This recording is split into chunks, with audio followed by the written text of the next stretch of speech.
सदाकत में यकता है, अमानत में बेमिसल। सदाकत में यकता है, अमानत में बेमिसल।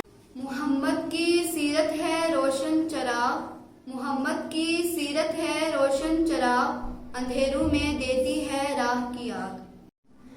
बिस्मिल्लाहिर्रहमानिर्रहीम। मैं जिस मौजूद पर बात करना चाहता हूँ वो सल्लल्लाहु अलैहि वसल्लम के बारे में है।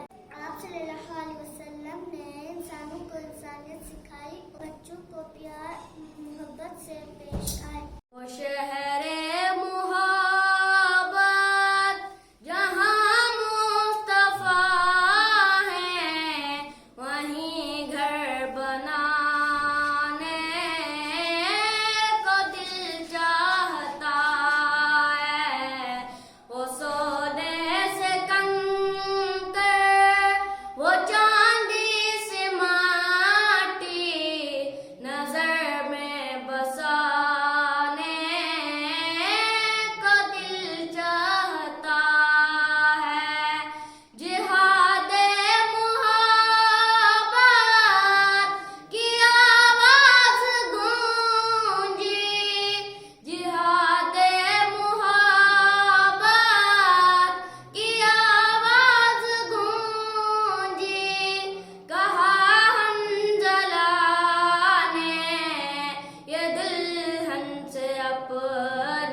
हर तरफ जहालत है।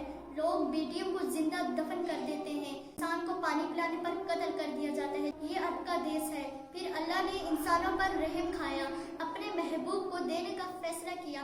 कौन महबूब? जो सबके गम मिटा देता है, जिसके आने से दुनिया चमक गई, जो सबसे प्यारा है, जिसके आने से अंधेरा मिट गया।